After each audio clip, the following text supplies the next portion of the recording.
2024 లేదా 25లో డిగ్రీ లేదా బీటెక్ చదివారా? సాఫ్ట్‌వేర్ జాబ్ కోసం ఎదురు చూస్తున్నారా? అయితే కోడ్ జ్ఞాన్ 100 డేస్ కోర్సులో చేరండి. జాబ్ సాధించండి. హలో శ్రీకాంత్ గారు. హలో నాగరాజ్ గారు.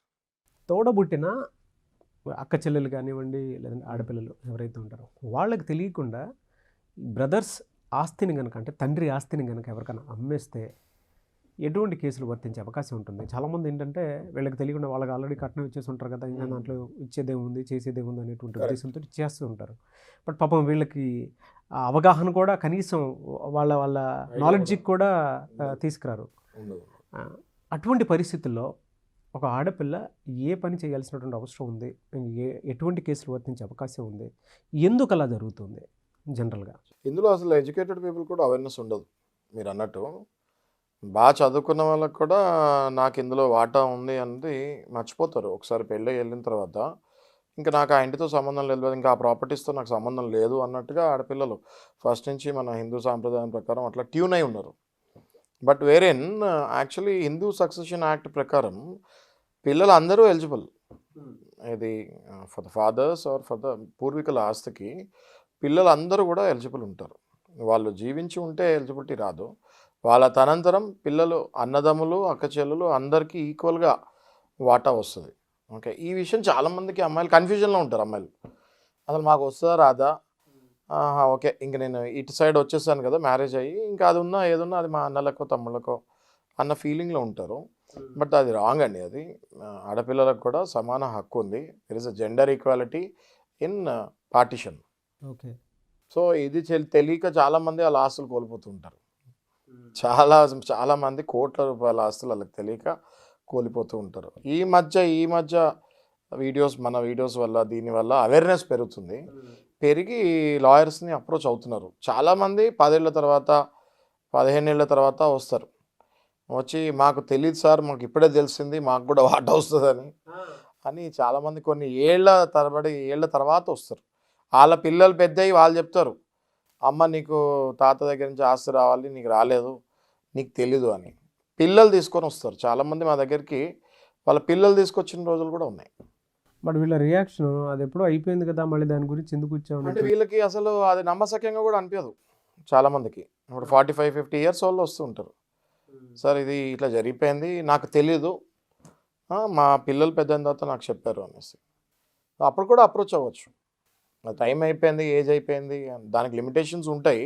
బట్ ఉల్టా కొంతమంది మీకు అంత కట్నం ఇచ్చారు, కట్నం ఇచ్చి పెళ్లి చేసాము, నేను కూడా ఇచ్చేసామని చెప్పేసి మాట్లాడే తోబుట్టులు ఇప్పుడు 2 రకాలుగా ఉంటాయి నాగరాజు గారు. ఒకటి ఫేర్గా కట్నం ఇచ్చినప్పుడు ముందే ఆ అమ్మాయికి చెప్పి, ఇదిగో అమ్మ నీకు ఇంత ఇస్తున్నాము, అది కట్నం అని కూడా మనం ప్రస్తావించకూడదు, కానీ ఇదిగో నీకు ఇంత ఇస్తున్నాము, ఇంక ఫర్దర్గా ఇందులో నీకు వాటా రాదు, ఇదేదైనా అమ్మేస్తే నాకు నీ దగ్గర నుంచి ఎన్ఓసి లాగా కావాలి అని చెప్పి రెలింక్విష్మెంట్ డీడ్ అని ఒకటి ఉంటుంది. ఏ అమ్మాయి అయినా వాళ్ళ పుట్టింటి నుంచి ఆస్తి వద్దు అనుకుంటే ఆ పుట్టింటి వాళ్ళు రెలిక్విష్మెంట్ డీడ్ ఒకటి రాయించుకోవాలి. రాయించుకుంటే కొనేవాడు జాగ్రత్తగా చూసుకొని తీసుకోవాలి. ఇప్పుడు నేను మీ దగ్గర ఆస్తి కొంటున్నానండి నాగరాజు గారు, మీకు సిస్టర్స్ కూడా ఉన్నారు ఫర్ ఎగ్జాంపుల్, మీ సిస్టర్స్ దగ్గర నుంచి ఎన్ఓసి ఉందా లేదా, రెలిక్విష్మెంట్ డీడ్ ఉందా లేదా చూసి నేను కొనుక్కోవాలి మీ దగ్గర. మీరు అమ్మేస్తున్నారు కదా అని నేను కొనేకూడదు.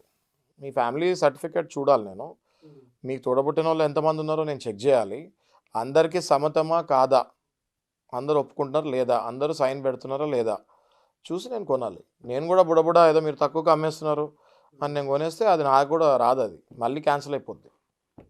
ఇది చాలామంది అక్క చెల్లెలకి తోడబుట్టిన వాళ్ళకి ఈ విషయం తెలియదు కాబట్టి ఈ వీడియో త్రూ వాళ్ళు అవేర్నెస్ తెచ్చుకుంటారని నేను అనుకుంటాను. చాలామందికి అవేర్నెస్ లేదు, ఇప్పటికీ అవేర్నెస్ లేదు.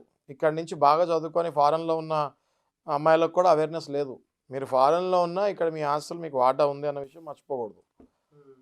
చాలామందికి అవేర్నెస్ లేదు. అన్నదమ్ములు కూడా అలాగే సైలెంట్గా ఉంటారు. కొంతమంది చెప్తారు, నీట్గా ఇచ్చేస్తారు వాళ్ళ వాటా, కొంతమంది ఇవ్వని వాళ్ళకి, వీళ్ళకి అవసరం ఉన్న వాళ్ళకి 100% మీ వాటా మీకు వస్తుంది చట్ట ప్రకారం.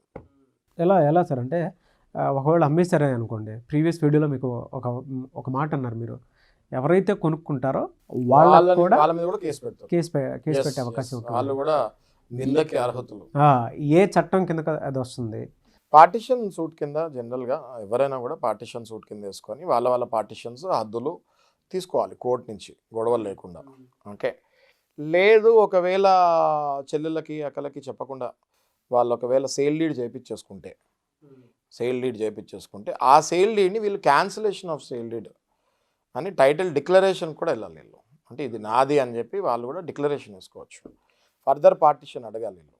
ఓకే, సో అది హిందూ సక్సెషన్ యాక్ట్ ప్రకారం ఫ్యామిలీ సర్టిఫికేట్లో మా పేర్లు ఉన్నాయి, మా వాటా ఇంత ఇందులో రావాలి, కానీ మాకు తెలియకుండా అమ్మేశారు, ఆ కొన్నవాడు కూడా ఏమి కనుక్కోకుండా కొనేసుకున్నాడు అని చెప్పి ఈ అమ్మిన వాళ్ళు అన్నదమ్ముల పేరు మీద రెస్పాండెంట్స్ అంటే వీళ్ళేంటి కంప్లైనెంట్స్ ఉంటారు.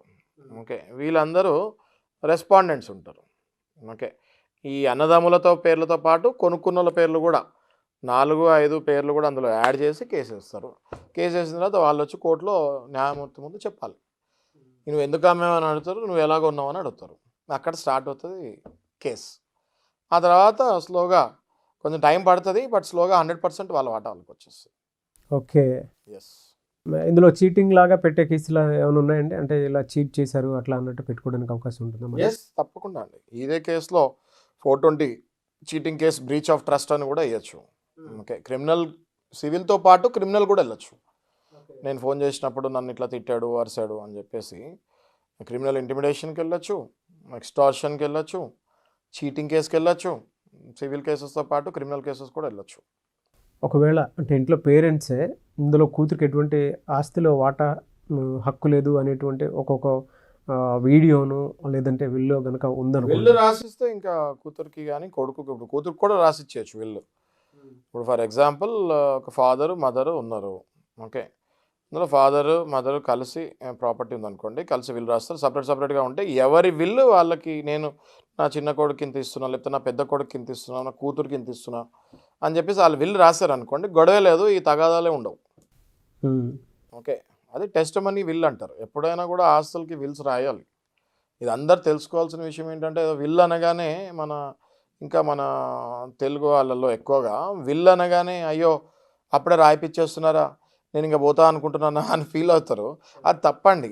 విల్ అనేది రాయాలి. ఎందుకంటే అది మీరు ఎంతో కష్టపడిన ఆస్తి, పూర్వీకుల ఆస్తి కిందకి పిల్లలకు వస్తుంది. అది మీరు అదే ఏమీ రాయకుండా ఏదైనా ఇవాళ రేపు ఏ మినిట్లో ఏ క్షణాన ఎలా ఉంటుందో ఎవరికి తెలియదు. కాబట్టి ఏదో మీరు పోతున్నారా అన్న ఫీలింగ్లో రాకుండా, మీరు అంతా మంచిగా ఉన్నప్పుడు, మీరు అంతా స్లోలో ఉన్నప్పుడు ఆ విల్ రాస్తే దానికి 2 విట్నెస్లు కూడా ఉంటారు.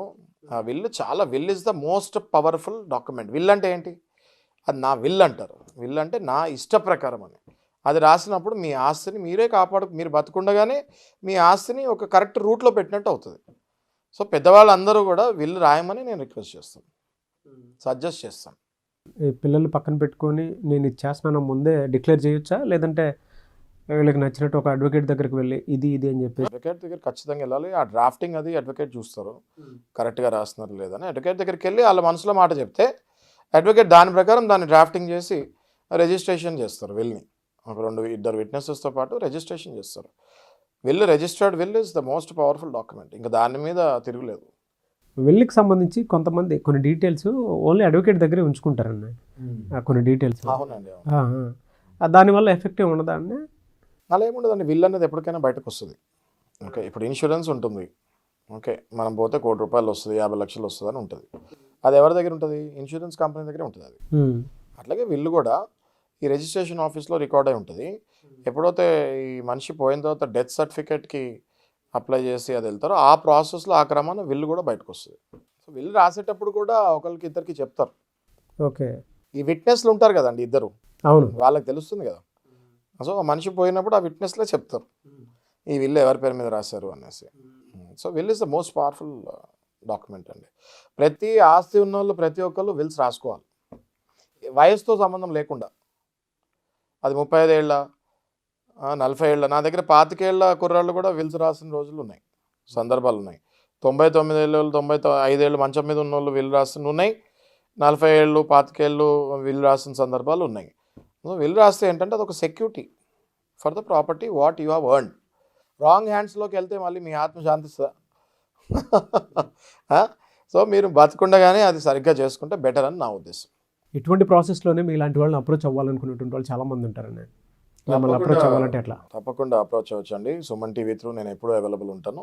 అప్రోచ్ అవ్వచ్చు, మనము కరెక్ట్గా ప్రొసీజర్ ఫాలో అవ్వచ్చు. థ్యాంక్ యూ అండి, thank you so much Shashikant. Thank you.